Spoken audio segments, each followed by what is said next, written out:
मत्ती 22:41 से 46 इस प्रकार से है।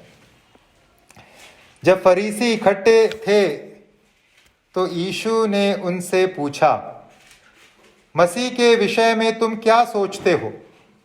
वह किसका पुत्र है? उन्होंने उससे कहा, दाऊद का।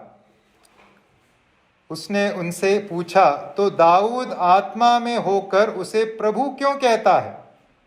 प्रभु ने मेरे प्रभु से कहा, मेरे दाहिनी बैठ, जब तक कि मैं तेरे बैरियों को तेरे पांवों के नीचे न कर दूं।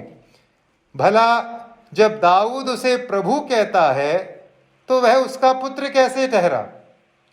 इसके उत्तर में कोई भी एक बात न कह सका।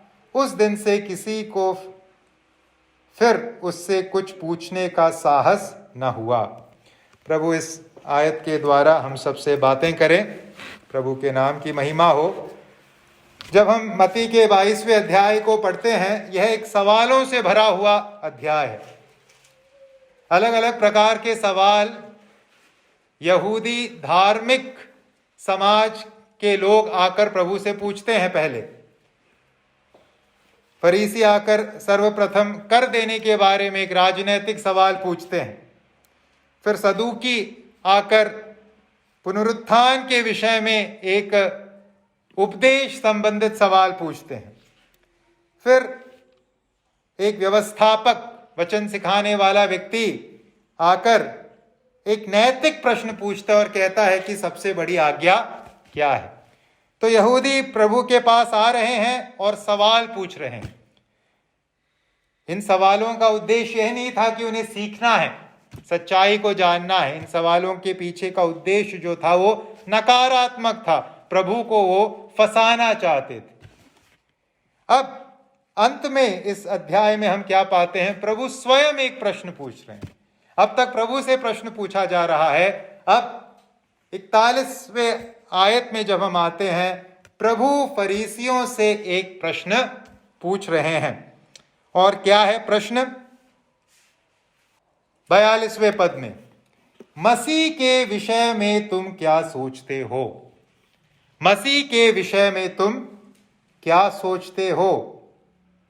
वह किसका पुत्र है? प्रभु यीशु मसीह फरीसियों से पूछते हैं, मसीह के विषय में तुम्हारी क्या सोच है?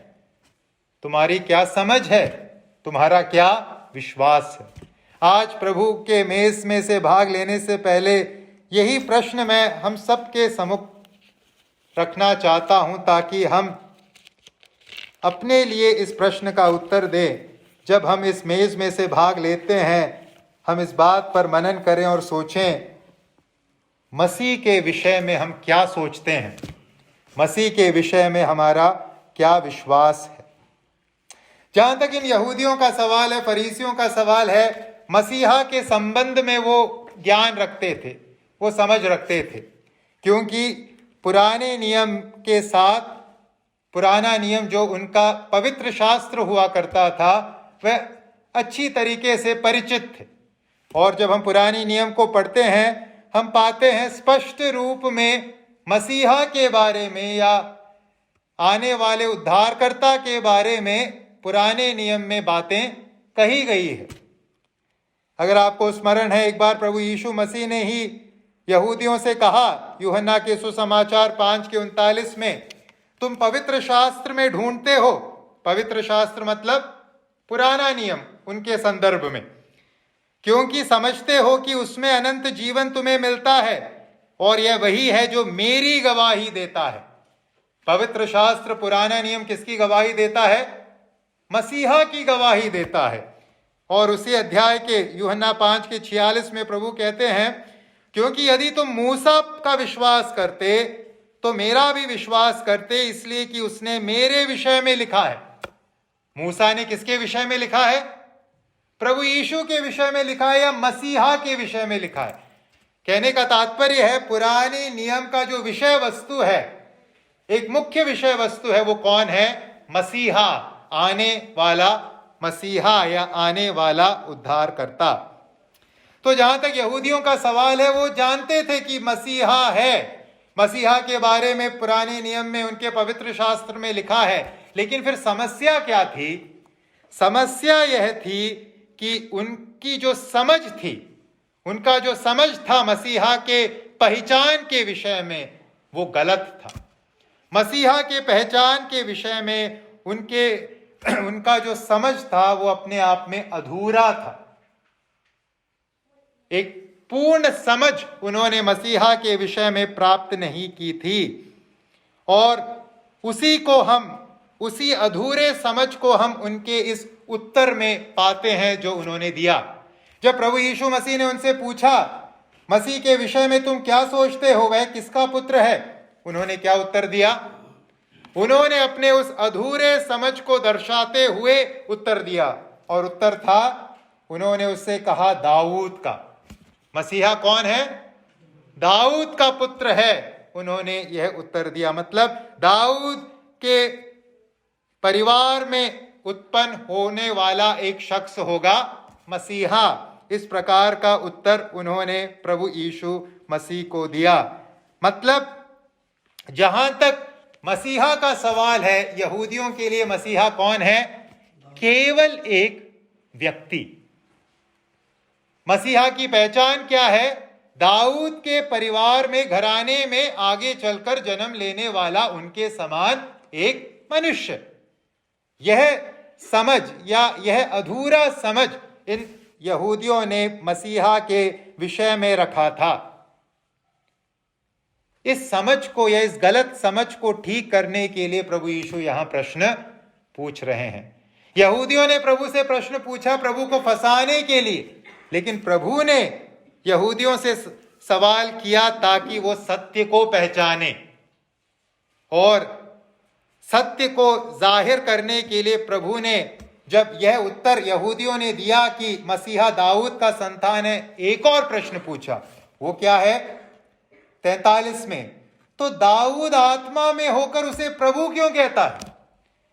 अगर मसीहा दाऊद का संतान है, दाऊद के वंशावली में आगे चलकर पैदा होने वाला एक व्यक्ति मात्र है, मनुष्य मात्र है, फिर दाऊद आत्मा में होकर उसे प्रभु क्यों कहता है? यहां प्रभु यीशु मसीह पुराने नियम के एक भाग का अर्थ फरीसियों से पूछ रहे हैं। भजन संहिता 110 के पहले आयत को प्रभु यीशु यहां इस्तेमाल में ला रहे हैं और कहते हैं 44 में, प्रभु ने मेरे प्रभु से कहा। दाऊद ने अपने भजन 110 के पहले आयत में लिखा, प्रभु ने मेरे प्रभु से कहा, मेरे दाहिने बैठ, जब तक कि मैं तेरे बैरियों को तेरे पांवों के नीचे न कर दूं। भजन संहिता 110 के 1 में आपको यही वचन पढ़ने को मिलेगा।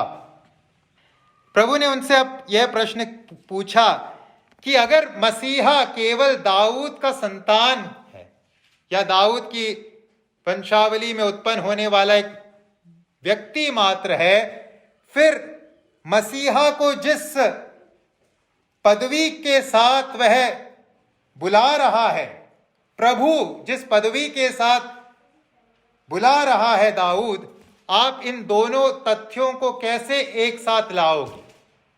एक हाथ में मसीहा कौन है? दाऊद का संतान, और दूसरे हाथ में उसी संतान को दाऊद किस नाम से बुला रहा है? प्रभु। यहां जब आप 110 पढ़ेंगे, भजन 110 का 1, यहां दो प्रभु शब्द का इस्तेमाल किया गया है। अगर आप पुराने नियम में जाके पढ़ेंगे, मेरे प्रभु से यहोवा की वाणी, यहां प्रभु यीशु क्या कहते हैं? प्रभु ने मेरे प्रभु से कहा। हम जो कहते हैं यहोवा शब्द एक क्या कहेंगे, इनवैलिड शब्द है, उसका उपयोग हमें नहीं करना चाहिए। यीशु मसीह ने उसका उपयोग नहीं किया, इसका एक उदाहरण है, लेकिन वो शब्द का इस्तेमाल हमें उस कथन को समझने में सहायता करता है। पहला जो प्रभु शब्द है वो किसके लिए है? पिता के लिए है, और दूसरा जो प्रभु शब्द है वो किसके लिए है? पुत्र के लिए, मसीहा के लिए है। तो यहां दाऊद मसीहा को संबोधित कर रहा है प्रभु शब्द के साथ। उस कथन में पिता भी है पुत्र भी है। पिता परमेश्वर और मसीहा दोनों उस कथन में है। सवाल प्रभु यीशु यह पूछते हैं, अगर दाऊद का मात्र संतान है मसीहा, फिर दाऊद उसे प्रभु करके क्यों पुकार रहा है? जब ये सवाल उनसे पूछा गया, उनके पास इस सवाल का कोई उत्तर नहीं था। क्यों? अगर कोई भी उत्तर इस सवाल का हो सकता है, वो क्या होगा? क्या है इस सवाल का उत्तर? इस सवाल का एक ही उत्तर है, ये जो दाऊद के पीढ़ी में पैदा होने वाला मसीहा है, वो केवल एक साधारण मनुष्य मात्र नहीं है। उसका अस्तित्व, उसकी पहचान उससे कहीं ज्यादा है। प्रभु यीशु मसीह के दिव्यता को हम पुराने नियम में, या मसीहा के दिव्यता को पुराने नियम के इस वचन में हम पाते हैं। दाऊद से पहले यीशु है या मसीहा है। दाऊद के वंश में मसीहा आएगा, लेकिन उसका अस्तित्व दाऊद से पहले का है। क्योंकि मसीहा कौन है? केवल एक मनुष्य नहीं, वह स्वयं परमेश्वर है।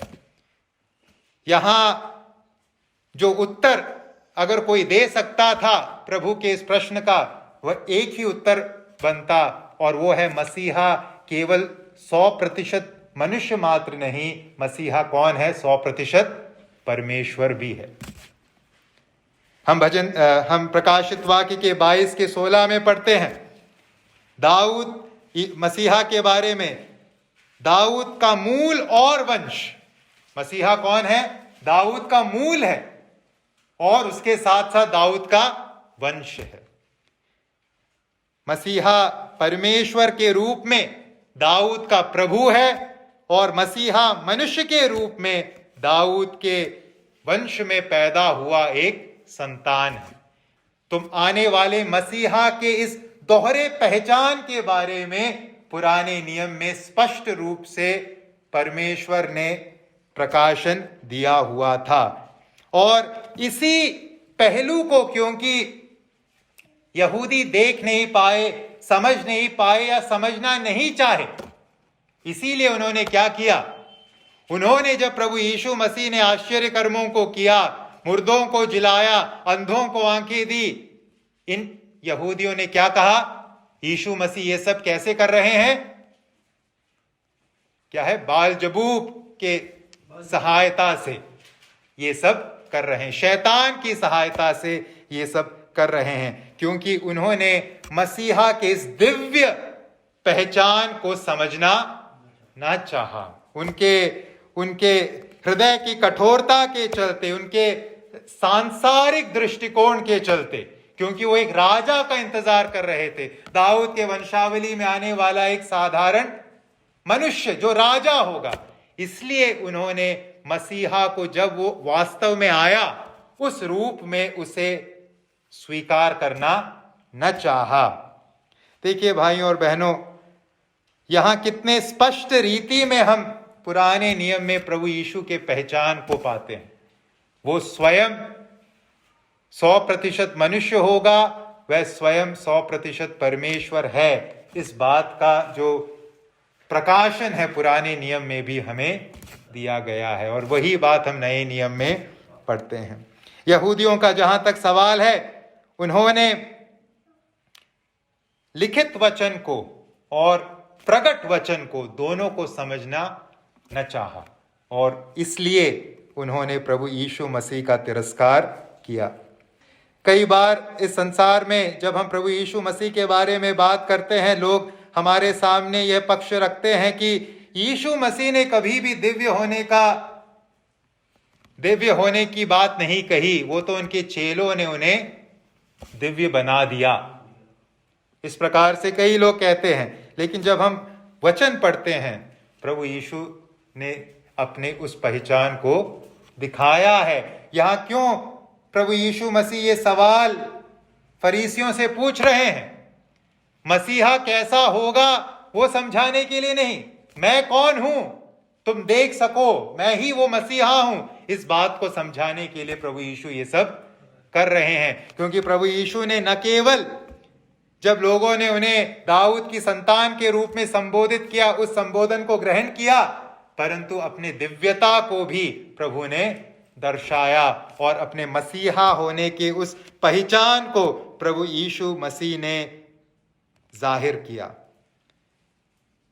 तो आइए, जब हम इस मेज में से आज भाग लेते हैं, प्रभु यीशु मसीह कौन है, इस बात को मन में रखते हुए इस मेज में से भाग लें। मसीहा कौन है?